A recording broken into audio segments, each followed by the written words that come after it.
पंचायत मंत्री कृष्णलाल पंवार आज अम्बाला शहर पहुंचे, जहां उन्होंने आत्मनिर्भर भारत के विषय पर महत्वपूर्ण प्रेस कॉन्फ्रेंस आयोजित की। इस दौरान पूर्व मंत्री असीम गोयल व भाजपा जिलाध्यक्ष मनदीप राणा ने उनका पुष्पगुच्छ देकर गर्मजोशी के साथ स्वागत किया। वहीं कृष्णलाल पंवार ने सुल्लर गांव में जिला के पहले गोबर गैस प्लांट का उद्घाटन भी किया। प्रेस कॉन्फ्रेंस को संबोधित करते हुए मंत्री कृष्णलाल पंवार ने कहा कि भारत को आत्मनिर्भर बनाने की दिशा में लगातार कार्य किया जा रहा है। 2014 में देशवासियों को विश्वास दिलाया गया था कि भारत सुरक्षा और आर्थिक दृष्टि से मजबूत बनेगा। उन्होंने बताया कि जब भाजपा की सरकार बनी थी तब भारत 11वें नंबर पर था और आज चौथे स्थान पर है। उन्होंने कहा कि जीएसटी लागू होने से देश की अर्थव्यवस्था को मजबूती मिली है और हाल ही में दी गई छूट से गरीब और मध्यम वर्ग को बड़ा लाभ हुआ है। उदाहरण देते हुए उन्होंने कहा कि जींद की महिंद्रा एजेंसी में एक ग्राहक ने स्कॉर्पियो बुक कराई तो जीएसटी कम होने से उसे लगभग 1 लाख रुपए की बचत हुई। इसी तरह कई एजेंसियों में लोगों ने बताया कि उन्हें काफी फायदा हुआ है। मंत्री ने कहा कि स्वदेशी विचार नया नहीं बल्कि पुराना है और इसी सोच पर लगातार काम किया जा रहा है। नई शिक्षा नीति के तहत मातृभाषा में एमबीबीएस व अन्य डिग्रियां देने की व्यवस्था की जा रही है।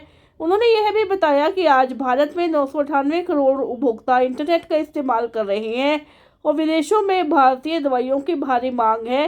मंत्री ने लोगों से अपील की कि इस दिवाली स्वदेशी सामान का उपयोग करें, चाइनीज लाइट्स की जगह मिट्टी के दिए जलाएं और घर को रोशन करें, जिससे प्रधानमंत्री नरेंद्र मोदी का आत्मनिर्भर भारत का सपना साकार हो सके। सभी साथियों को आज बहुत बहुत स्वागत है हमारे बीच में। आज हरियाणा के भारतीय जनता पार्टी के बहुत ही वरिष्ठ नेता और पंचायत मंत्री, खनन मंत्री आदरणीय कृष्ण कुमार जी हमारे बीच में हैं। हमारे बीच में हमारे जिला के अध्यक्ष मनदीप राणा जी।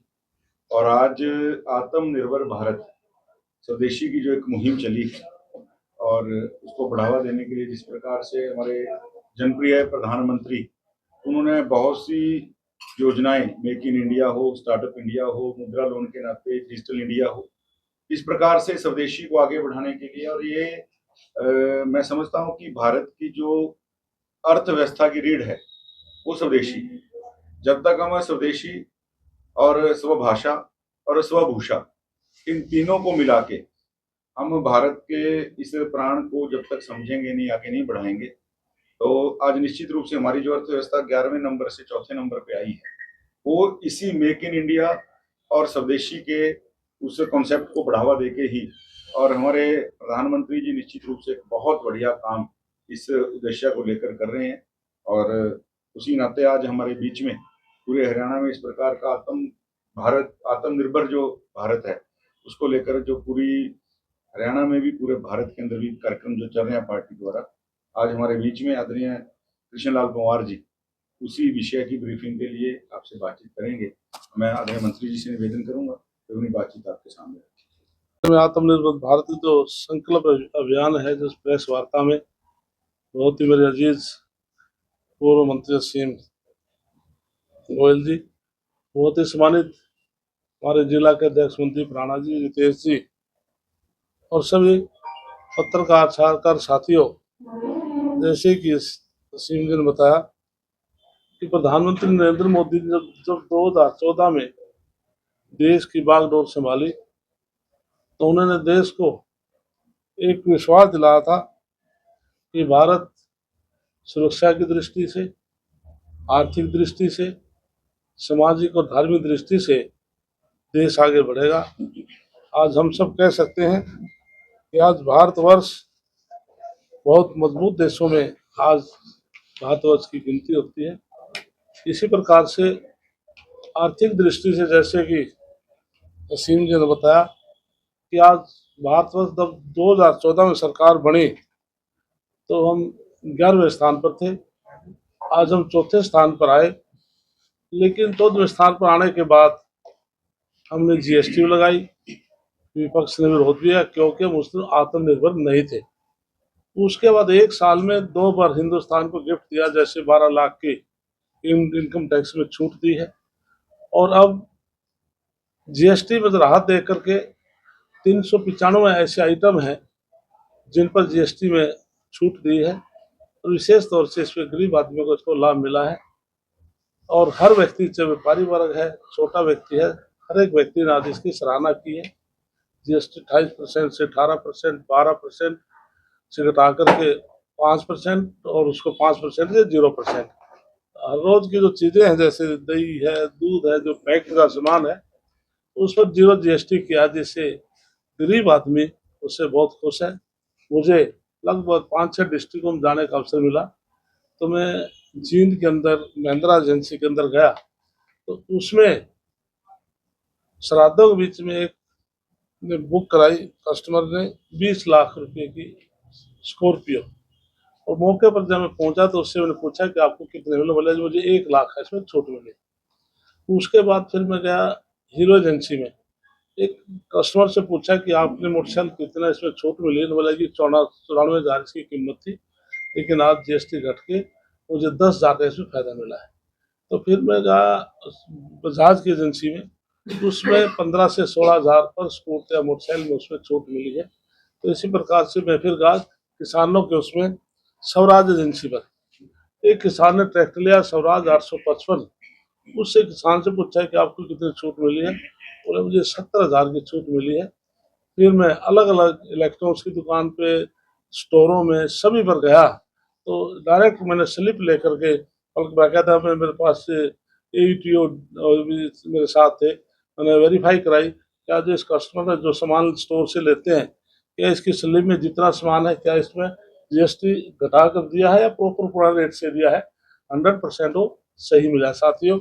इसलिए 25 नवंबर 2025 से हमारे पंडित दीनदयाल उपाध्याय की जो जयंती से हमने पूरे देश में शुरुआत की थी, और ये अभियान 25 दिसंबर 2025 तक हमारे स्वर्गीय अटल बिहारी वाजपेयी जो प्रधानमंत्री हैं श्रद्धेय, उनकी जयंती तक ये चलेगा। इसलिए पूरे देश में आज हम कह सकते हैं कि स्वदेशी का विचार तो नया नहीं है, हमारी स्वतंत्रता के आधार पर रहा है।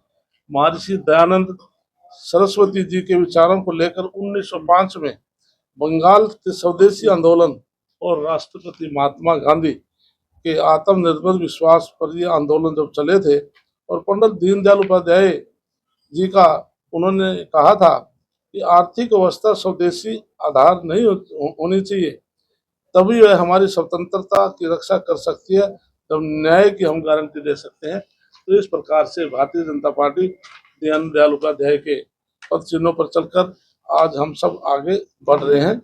इसलिए हम चाहते हैं कि जो शिक्षा नीति है, देश की गुरुकुल प्रणाली फिर से जीवित रहे, इसकी परिभाषा शिक्षा को हम बढ़ावा दे रहे हैं। आज जिस प्रकार से हम देश के अंदर जो हमारी मातृभाषा है, हम MBBS के लिए इंजीनियरिंग तथा विज्ञान के विषय में भारतीय भाषाओं में आज अपने बच्चों को हमने पढ़ाना शुरू किया है, क्योंकि हम हिंदी को बढ़ावा देने के लिए पार्लियामेंट में भी प्रधानमंत्री जी ने कहा कि सभी कार्य हिंदी में हों, तो इसलिए हिंदी को हम बढ़ावा देने के हम कार्य कर रहे हैं।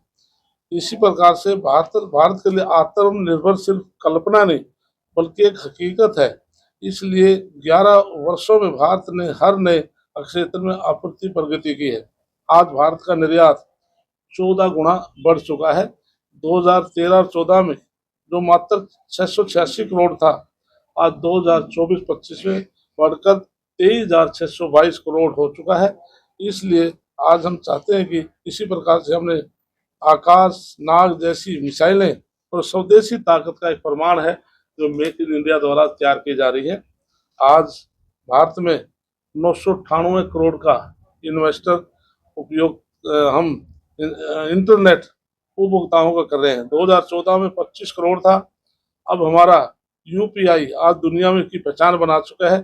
जून 2025 में 24.03 लाख करोड़ रुपए की लेन देन हम कर चुके हैं।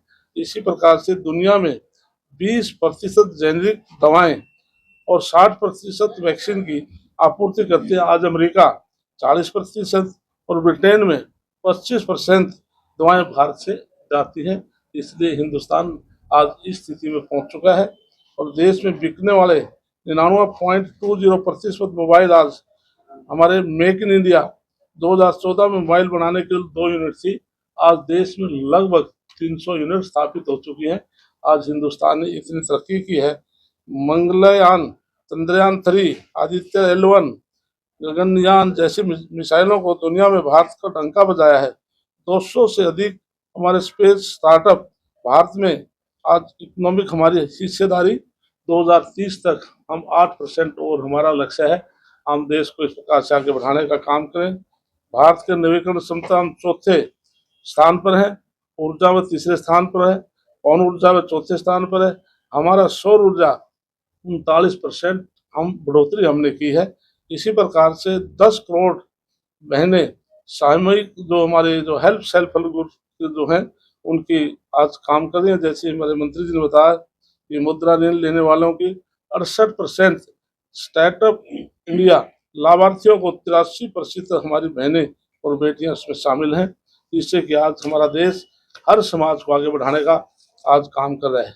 हमने राजपथ दिल्ली में जो कर्तव्य पथ बनाया गया है, इंडिया गेट चार्ल्स पंचम की मूर्ति की जगह नेताजी सुभाष चंद्र बोस की हमने प्रतिमा स्थापना की गई है। ये बदलते भारत की एक तस्वीर है। इसी प्रकार भारतीय नौसेना ध्वज में जो सेंट जॉर्ज क्रॉस को हटा करके छत्रपति शिवाजी महाराज की मोहर प्रेरित करके चिन्ह को अपनाया गया है। ये हमारे स्वाभिमान का प्रतीक है। इसलिए अयोध्या का जो भव्य मंदिर है उसका निर्माण हो, काशी विश्वनाथ का कॉरिडोर, जीर्णोद्धार, उज्जैन का महाकाल लोक निर्माण, केदारनाथ का पुनर्निर्माण हमारी सांस्कृतिक विशारद को आगे पुनर्जागरण करता है। आज प्रधानमंत्री हर विषय में आज देश को आगे बढ़ाने के लिए आगे बढ़ रहे हैं। तो मैं सभी प्रदेशवासियों से ये अपील करूंगा कि जो प्रधानमंत्री जी का आत्मनिर्भर जो भारत का जो संकल्प लिया है उसमें सहयोग दें। और विशेष तौर से आज अमित शाह जी ने भी, प्रधानमंत्री जी भी हर भाषण में कहते हैं दिवाली का पर्व है, जो हमारे वोकल फॉर लोकल जो कहा है उसमें हमारे हिंदुस्तान में बने जो सामान है उसको दुकानों पे ले, और जिससे कि हम जैसे कि अब लड़ियाँ लगाते हैं बाहर से जो आते हैं कोई चाइना से कहीं से, उनकी बजाय जो हमारे दीपक हैं जो मिट्टी के हैं उनका प्रयोग करें। जो कैंडल है जो हमारे पौधियाँ बनती हैं इस प्रकार से प्रयोग करें, जिससे कि जो प्रधानमंत्री का वोकल फॉर लोकल का नारा उसमें कामयाबी मिल सके। निश्चित तौर से जिस प्रकार से 2014 में स्वच्छता का अभियान जब प्रधानमंत्री जी ने छेड़ा था, तो मैं कह सकता हूँ हिंदुस्तान का आज हर नागरिक आज स्वच्छता के प्रति अपनी आस्था रखता है। तो कोई भी गंध हो उसका मन होता है मैं इसको यहाँ से हटाऊं या किस तरह से यहाँ पर स्वस्थ रह सके। इसलिए निश्चित तौर पर जो आज आत्मनिर्भर का जो आह्वान जो पूरे देश को किया है, तो इसमें निश्चित तौर से देश आज प्रधानमंत्री नरेंद्र मोदी जी के साथ है और देश आत्मनिर्भर बनकर रहेगा। और मुझे पूरा विश्वास है कि हरियाणा प्रदेश वासी आज नायब सैनी जी बहुत अच्छे ढंग से हमारे प्रदेश को चला रहे हैं।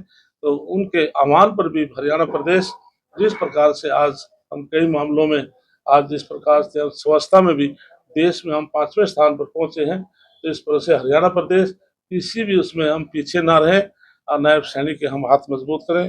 यही मैं आज का मेरा ये आपके सामने कॉन्फ्रेंस देने का विषय था। कोई साथी कोई सवाल करना चाहे तो कर सकता है।